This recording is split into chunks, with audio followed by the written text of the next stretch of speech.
എ.ഡി.ജി.പിക്കെതിരായ പരാതിയിൽ പി.വി. അൻവർ എം.എൽ.എയുടെ മൊഴി വീണ്ടും രേഖപ്പെടുത്തുന്നു. പാലക്കാട് ഷൊർണൂരിൽ വെച്ചാണ് മൊഴിയെടുക്കൽ. ശിവദാസ് കന്മനം ചേരുന്നുണ്ട്. ശിവദാസ്, ഇതുമായി ബന്ധപ്പെട്ട വിവരങ്ങൾ എന്താണ്?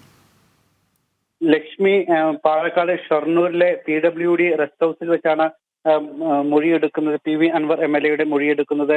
നേരത്തെ എ.ഡി.ജി.പി അടക്കമുള്ള ആളുകൾക്കെതിരെ പി.വി. അൻവർ എം.എൽ.എ പരാതി നൽകിയിരുന്നു. അതോടൊപ്പം തന്നെ മലപ്പുറത്തെ മുൻ SP സുജിത് ദാസ് അടക്കമുള്ള പോലീസ് ഉദ്യോഗസ്ഥർക്കെതിരെ പി.വി. അൻവർ എം.എൽ.എ പരാതി നൽകിയിരുന്നു. ഈ പരാതിയുടെ അടിസ്ഥാനത്തിലാണ് ഇപ്പോൾ എം.എൽ.എയുടെ മൊഴി രേഖപ്പെടുത്തുന്നത്.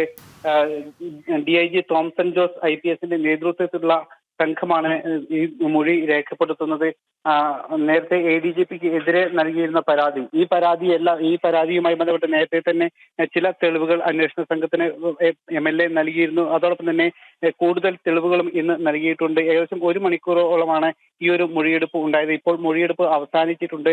തന്റെ കൈവശമുള്ള തെളിവുകളെല്ലാം തന്നെ ഈ അന്വേഷണ സംഘത്തിന് നൽകിയിട്ടുണ്ട് എന്നാണ് എം.എൽ.എ പറയുന്നത്. വൈകിട്ട് 5 മണിക്ക് വീണ്ടും എം.എൽ.എ മാധ്യമപ്രവർത്തകരെ കാണുന്നുണ്ട്.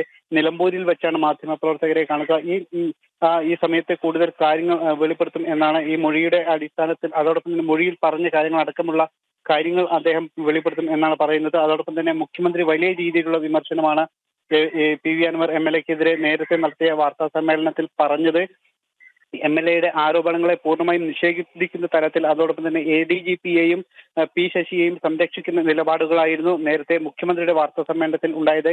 അതിനെതിരെയെല്ലാം ഉള്ള മറുപടി എം.എൽ.എ പറയും എന്നാണ് നമ്മൾ മനസ്സിലാക്കുന്നത്. 5 മണിക്ക് എം.എൽ.എ മാധ്യമപ്രവർത്തകരെ കാണും എന്നറിയിച്ചിട്ടുണ്ട്. എന്തായാലും നിലവിൽ എം.എൽ.എയുടെ മൊഴി ഇപ്പോൾ അന്വേഷണ സംഘം രേഖപ്പെടുത്തിയിട്ടുണ്ട്. കൈവശമുള്ള തെളിവുകളെല്ലാം തന്നെ എം.എൽ.എ നൽകിയിട്ടുണ്ട് എന്നാണ് അറിയാൻ കഴിയുന്നത്. കൂടുതൽ തെളിവുകൾ ശേഖരിക്കുകയാണ്. ആ തെളിവുകൾ കൂടി ലഭിച്ചാൽ അതും ഈ അന്വേഷണ സംഘത്തിന് നൽകും എന്നാണ് എം.എൽ.എ അറിയിച്ചിരിക്കുന്നത്. ലക്ഷ്മി.